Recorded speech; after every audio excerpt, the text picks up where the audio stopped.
So today I wanted to do something new for video because I've just been kind of fighting bosses in video games all the time. Maybe doing a live stream or a walkthrough on a game. That's very rare. So I thought I'd do one of my other hobbies today, which is graphic design. I am currently in high school and I go to a trade shop for graphic design, and I really enjoy doing it. So I thought I'd do some at home. I do have Photoshop here. Today I'm making an infographic kind of for Yukari from Persona 3.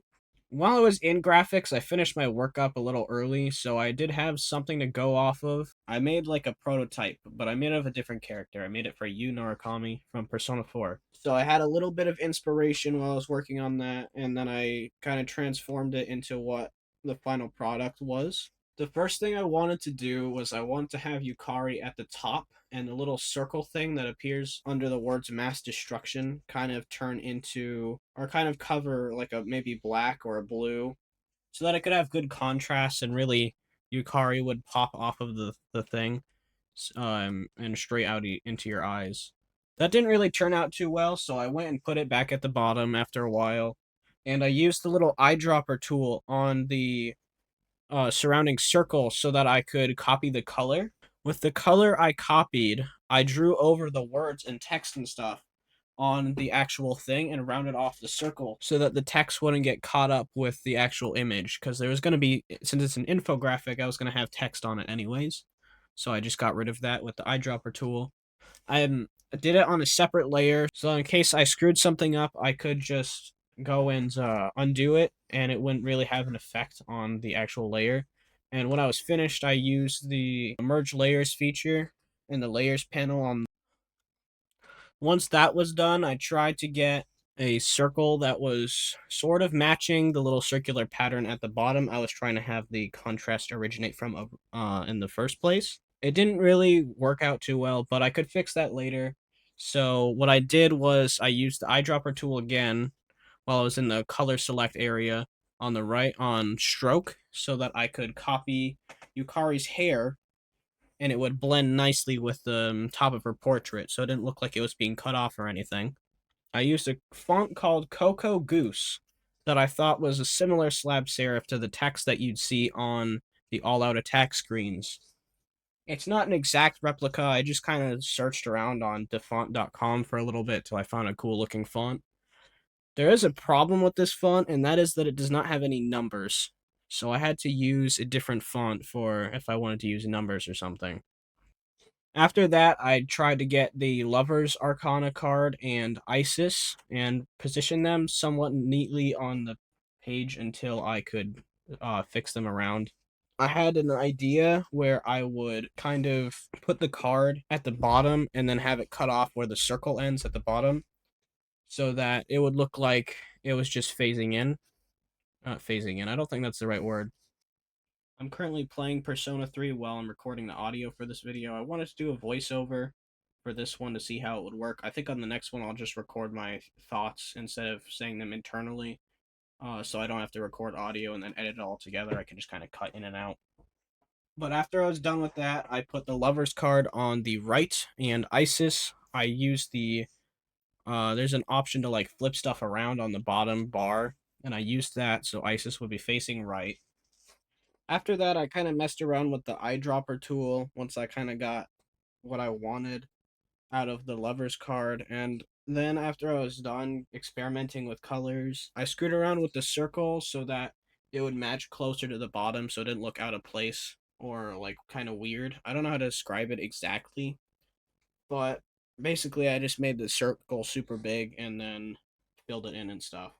After that, I kind of messed around with the eyedropper tool a little more. I wasn't really happy with any of the colors I was finding. And then I made the little infograph part, which is the text that's explaining things on the bottom. On the bottom, I wrote the text out that I thought would fit who Yukari is and what makes her stand out from the other party members and a battle aspect. I wasn't writing anything about her actual character. So I wrote about her weakness to lightning, her strengths in wind and healing magic.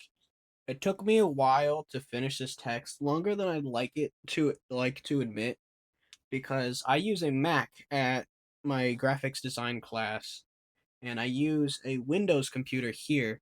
So the command to make a bullet point is actually different. You have to hold Alt and make sure numbers lock is on, and then press 0149 on the numbers pad in order to make a bullet point instead of just Option and 8. And then I had to figure out why spacing wasn't working, but it was just I need to put an enter and then space after the enter. So that was actually a pretty simple fix. After that, I played around with the font a little bit after that so that I could make sure that the numbers kind of matched. I couldn't really find anything that matched super well, so I was just kind of messing around. I tried doing it in white originally. I used black at the end because it's just easier to read when it's black. But I tried using white with a stroke so that it would pop out more. It didn't really work that well because I was having trouble reading it. And the most important part of an infographic, besides the graphics, is the readability. Because if you can't read anything on the infographic, sure, it might catch your eye. It's not really that helpful. I have worked on an infographic before for class. I made one for, we had to do one for sugary drinks or foods or something that we eat. After that, I kind of just messed around with the text and stuff for a little bit more. And then I went back to using the eyedropper tool because I wasn't really happy with the color that I picked. I used this dark blue, and CMYK is a little harder to get colors from because RGB is red, green, and blue, but CMYK is cyan, yellow, magenta, and black. And it's what all printers and stuff use to print. They don't use RGB to print. So it was a little harder to get a good bright blue color. I actually didn't use a bright blue color. I used a darker blue color, and I thought it looked pretty nice in contrast with the bright pink. So I ended up using that. The final product actually I think turned out pretty good. I think it looks better than the kind of prototype I was doing of you. I just wish that the text at the top fit around the whole top area. Obviously, Yukari's full name fits fine, but Lovers isn't long enough to cover the bottom line, like how Fool and Wild Card could for when I made the U prototype. I'm pretty happy with how this product turned out. I think next I'll probably just go in order of what party members you get. So maybe I'll do Junpei and then Akihiko next. Or maybe I'll just do my favorites, because Yukari is probably my favorite party member. So maybe next I'll do like Shinjiro or someone who I think would have nice contrast with blue.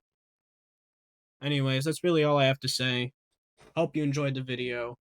I think I'm gonna do more of these because I did really enjoy making this. And I do enjoy recording it. I just don't like editing too much, so I'm gonna have to do my play-by-play while I'm recording next time, instead of doing a voiceover. So the editing style will be a little different. Anyways, hope you enjoyed this for like the third time now, and I'll see you in the next one. Goodbye.